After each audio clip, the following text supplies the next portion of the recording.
함께 보실 말씀은 디모데전서 4장입니다. 신약성경 339쪽에 있습니다. 디모데전서 4장 1절로 16절 말씀입니다.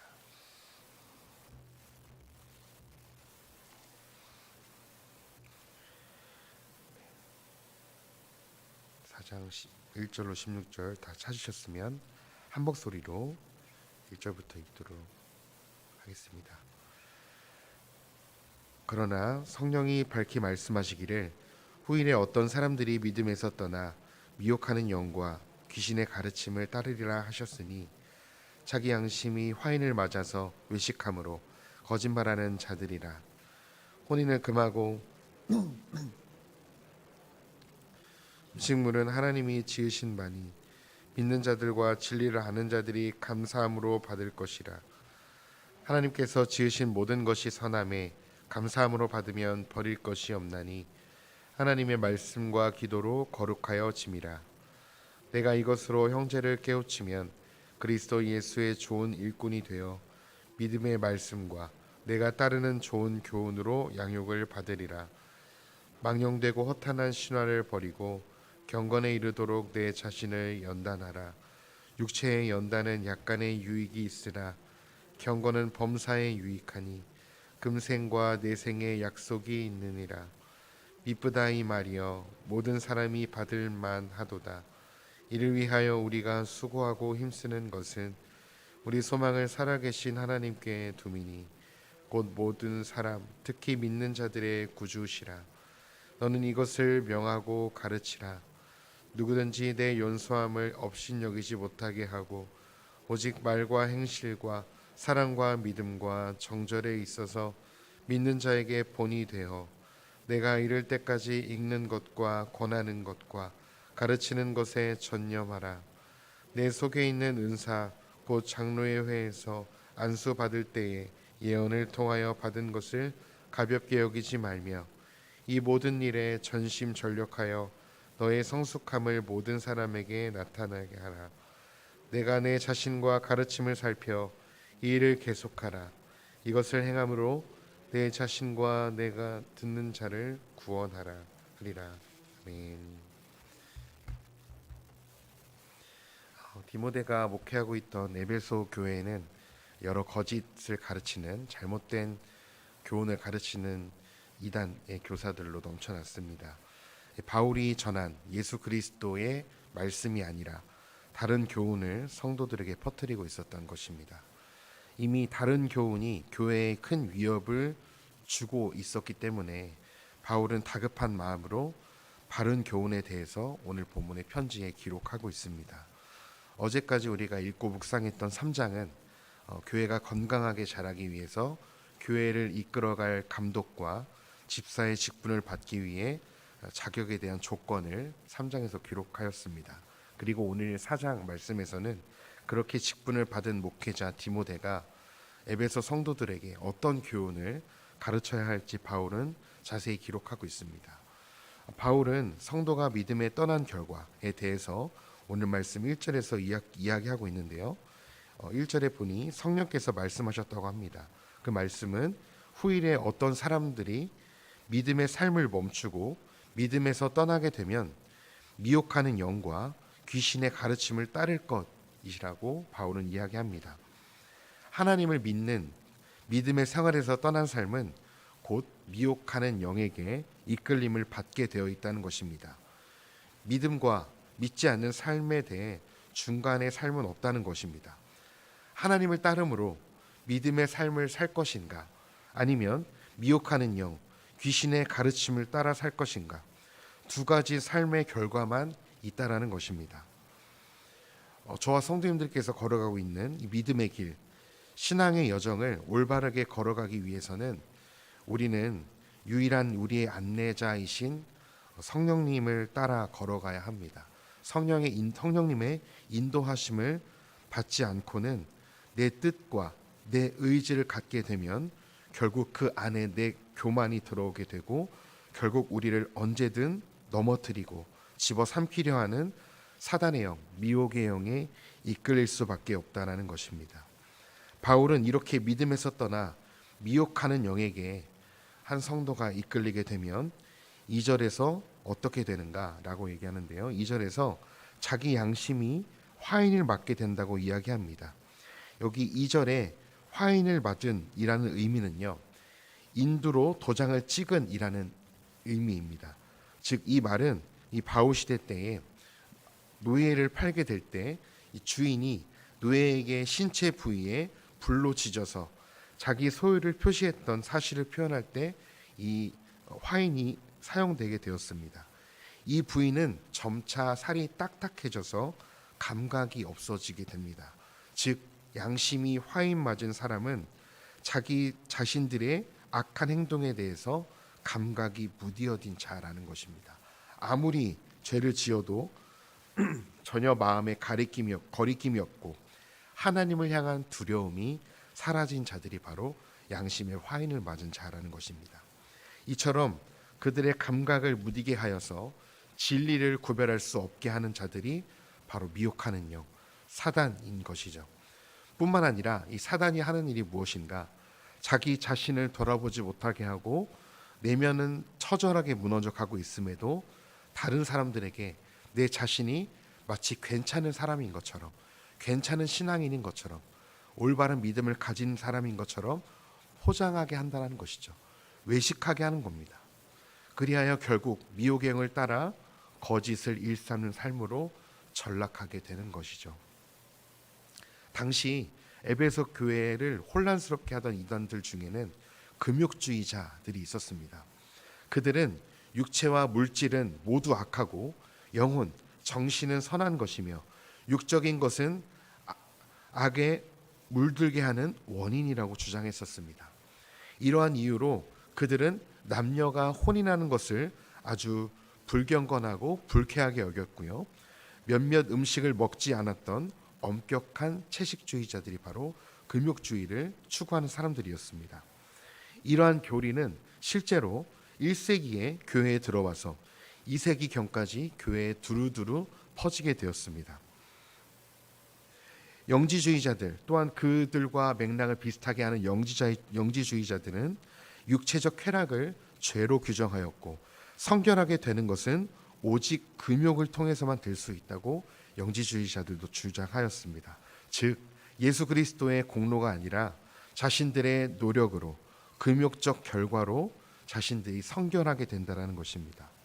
바울은 3절에 그것을 반박하듯이 잘못된 이단들이 혼인을 금하고 음식물을 먹지 말라고 할 것이지만 모든 음식은 하나님의 창조물의 결과로 오게 된 것이고 이 땅의 모든 것이 선하신 하나님께로부터 온 것이니 너희가 감사함으로 모든 음식을 받으면 버릴 것이 없다고 주장하고 있습니다. 또한 남녀를 직접 지으신 분, 그래서 그 둘이 하나로 합하게 하신 분, 결혼이라는 제도를 통해 가정을 이루게 하신 분이 하나님이신데 그 혼인을 부정하다고 정죄하며 영지주의자들은 자신이 하나님이 되어서 잘못된 교리를 세웠던 것이죠. 그리고 자신들이 세운 잘못된 교리를 지키지 못하는 자들을 정죄하고 잘못된 복음을 가르치고 있었습니다. 그래서 바울은 5절에서 이렇게 얘기합니다. 하나님의 말씀과 기도로 거룩하여짐이라. 사람을 의로운 길로 인도하며 거룩한 삶을 구현하게 하는 것은 어떤 인간의 탁월함이나 노력, 인간의 욕구를 절제할 수 있는 인간이 그 능력을 가져서 우리가 거룩하여지는 게 아니라, 정결해지는 게 아니라 바로 하나님의 진리의 말씀과 하나님과 소통하는 기도의 시간을 통해 거룩해진다라고 바울은 이야기합니다. 우리는, 저와 성도님들은 미혹하는 사단을 피하고 성령께 이끌리는 삶을 살기 위해 말씀과 기도의 생활을 결코 멈추어서는 안 됩니다. 말씀을 가르치는 목사든 말씀을 배우는 성도이든 상관없이 우리 모두에게는 말씀을 묵상하고 하나님께 기도로 나아가는 시간이 반드시 필요합니다. 말씀과 기도의 시간을 통해 우리가 무엇을 얻게 됩니까? 바로 나의 연약한 모습을 발견하게 됩니다. 그리고 동시에 말씀과 기도의 시간을 통해 하나님께서 오늘도 나에게 원하시는 삶이 무엇인지 구체적으로 우리는 말씀과 기도를 통해서 깨닫게 됩니다. 즉, 이 말씀과 기도의 시간은 내 의와 내 의지로 가득했던 나의 삶을 하나님으로만 채우는 시간이 바로 말씀과 기도의 시간입니다. 거룩하고 의로운 삶, 우리가 믿음의 본을 보이는 삶을 내 힘과 내 능력으로 살 수 없음을 인정하고 하나님 앞에 엎드려 하나님의 도우심을 구하는 시간이 바로 말씀과 기도의 시간인 것이죠. 그런 의미에서 오늘도 내가 말씀을 묵상하고 기도의 자리로 나아가는 이 시간은 나의 어떤 신앙을 과시하고 이 정도면 괜찮은 신앙이라고 자신을 위로하기 위한 시간이 아니라 실제적으로 일상에서 하나님께서 원하시는 삶, 거룩하고 의로운 삶을 살아내기 위한 몸부림의 시간이 바로 이 말씀과 기도의 시간이 된다는 것입니다. 그래서 오늘 이 말씀과 기도의 시간을 하나님 앞에 떼어놓으시는, 또 이 기도의 시간을 떼어놓으신 성도님들에게 하나님께로부터 오는 내 의가 아니라 내 노력이, 내가 이만큼 기도해서가 아니라 하나님께서 이 말씀과 기도의 시간을 통해 성도님들에게 거룩하게 살아갈 힘과 능력을 채워주시는 시간이 되기를 소망합니다. 6절에서부터는요, 이제 바울이 거짓 교사들이 가르치는 다른 교훈을 교회에서 몰아낼 수 있는 방법에 대해서 가르칩니다. 그것은 바로 다른 복음, 다른 교훈을 몰아내기 위해서는 바로 교회를 바른 교훈으로 채우는 것입니다. 예수 그리스도로 말미암은 믿음의 말씀과 좋은 교훈으로 양육받고 그에 합당하게 사는 경건의 훈련을 멈추지 않는다면 다른 교훈을 물리칠 수 있다라고 바울은 6절에서 이야기합니다. 바른 믿음을 배우고 바른 믿음이 있어야 그 믿음이 바른 믿음의 삶을 살게 하는 것이죠. 그 바른 믿음은 어디에서 옵니까? 오늘 6절 하반절에 보니 믿음의 말씀이라고 이야기합니다. 바른 믿음은 바로 믿음의 말씀인 것이죠. 그렇다면 그 바른 믿음을 살게 하는 그 믿음은 무엇으로 자라게 될까요? 로마서 10장 17절에 보니 그러므로 믿음은 들음에서 나며 들음은 그리스도의 말씀으로 말미암았느니라 라고 이야기합니다. 즉 믿음은요, 사람에게서 나는 것이 아니라 예수 그리스도의 말씀으로부터 온다라는 것입니다. 우리의 믿음이 성장하고 성숙하기 위해서 교회의 어떤 행사나 봉사, 프로그램을 진행하기도 합니다. 성도를 세우기 위해, 선도를 온전하게 세우기 위해 봉사를 하기도 하고 프로그램을 진행하기도 합니다. 그러나 궁극적으로 교회가 믿음으로 바르게 자라기 위해서는 바로 예수님의 말씀이 있어야 합니다. 교회가 바르고 성장하고 건강하게 지어지기 위해서는 교회의 머리이신 예수님께 교회가 집중해야 하는 것이죠.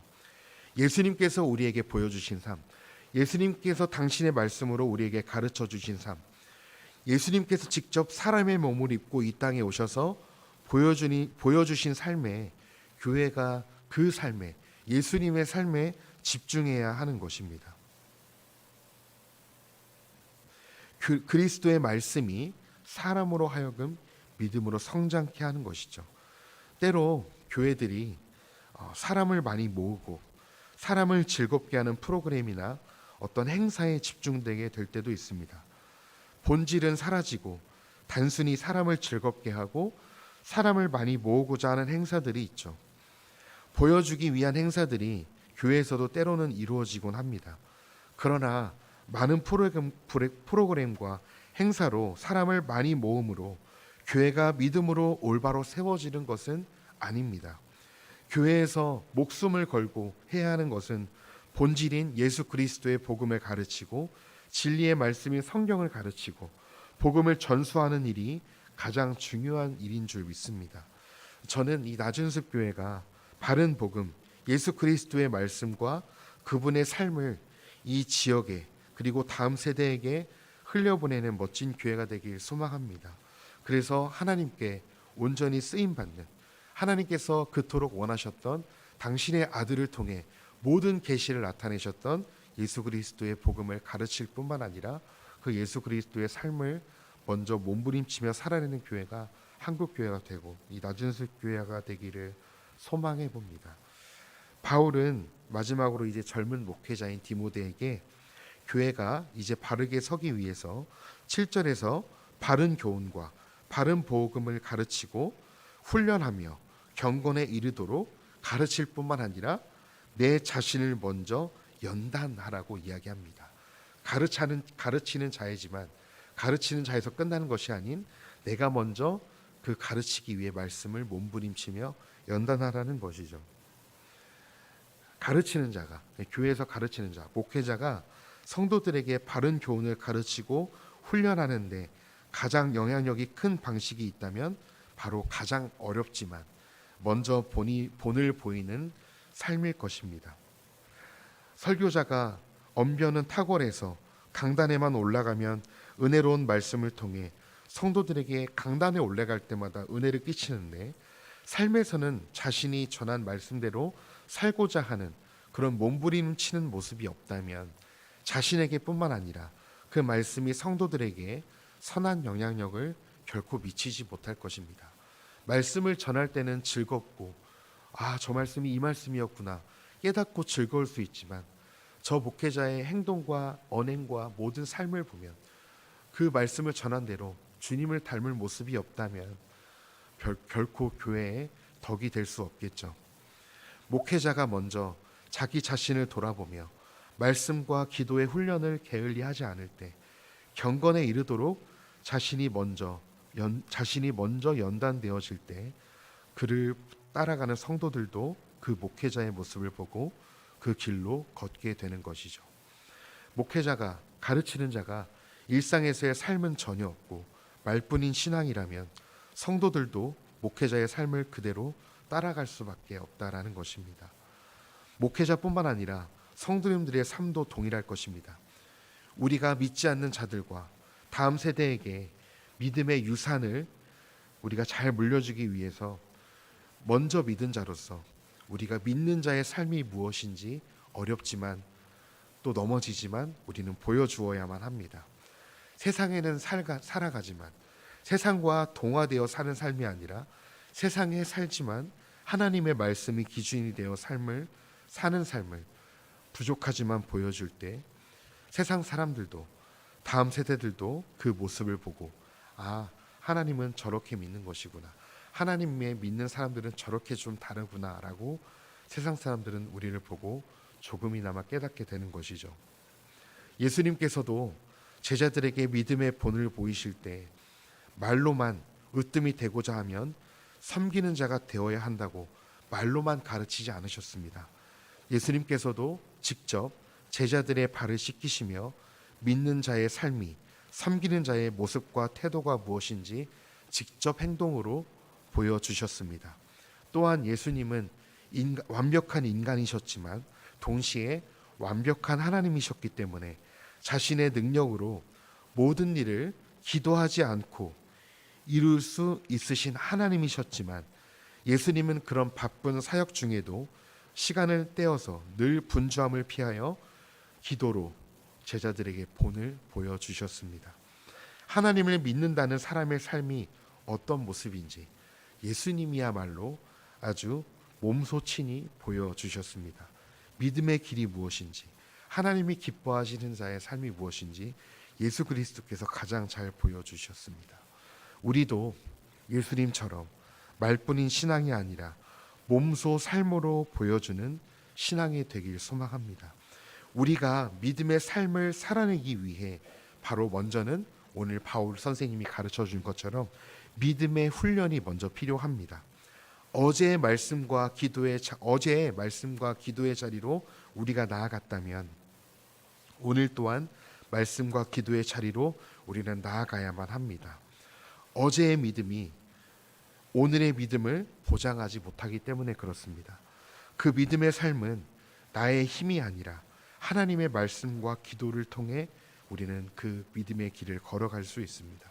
그래서 우리가 이 말씀과 기도, 나를 먼저 쳐서 복종시키며 나를 연단하는 이 말씀과 기도의 자리를 주님 오실 때까지 그 말씀과 기도의 삶을 멈추지 않으시는, 그래서 오늘도 나를 부르신 곳에서 믿음의 본을 몸소 보여주는 아름다운 그리스도인들이 저와 모든 성도님들이 되시기를 간절히 소망합니다. 기도하겠습니다. 하나님 감사합니다. 오늘도 하나님께서 바울 선생님을 통해 우리에게 오늘도 말씀하여 주시니 감사합니다. 하나님, 우리가 거룩하게 되어지는 것은, 믿음으로 삶을 살게 되어지는 것은 우리의 금욕이나 노력이나 우리의 힘으로 되어지는 것이 아니라 하나님의 진리인 말씀과 하나님과 소통하는 기도의 자리를 통해 우리가 거룩하여짐을 다시 한번 깨닫습니다. 하나님, 오늘 하루도 내 힘으로 내 능력으로 우리가 말씀대로 살 수 없음을 우리가 인정하게 해주시고, 오늘도 그 하나님과 소통하는 기도의 자리를 통해 오늘 하루도 우리가 하나님의 기뻐하시는 믿음의 길을 걸어갈 수 있도록 인도하여 주시옵소서. 하나님, 한국교회가 하나님 지탄을 받고 있는 이 시대 가운데에 다시금 한국교회가 하나님의 말씀과 기도의 자리를 회복하여서 다시금 거룩함을 회복하여서 이 땅에 선한 영향력을 끼칠 수 있도록 한국교회를 붙들어 주시고, 하나님 그 낮은 습 교회를 하나님께서 온전히 사용하여 주시옵소서. 목회자들이 먼저 하나님의 말씀을 잘 가르칠 뿐만 아니라 하나님의 말씀대로 살고자 하는 육체적 연단의 시간과 몸부림의 시간들을 통하여서 하나님 먼저 선한 영향력의 본을 보이게 하여 주시고, 또한 모든 그리스도인들이 자신을 부르신 하나님께서 부르신 그곳에서 그리스도를 닮은 언행과 모든 삶이 흘러가게 하셔서 우리의 모습을 통해 세상이 그리스도를 볼 수 있도록 우리를 온전히 오늘도 사용하여 주시옵소서. 그렇게 우리를 만들어 가실 주님을 찬양하고 높여드리며 살아계신 예수님의 이름으로 기도했습니다. 아멘.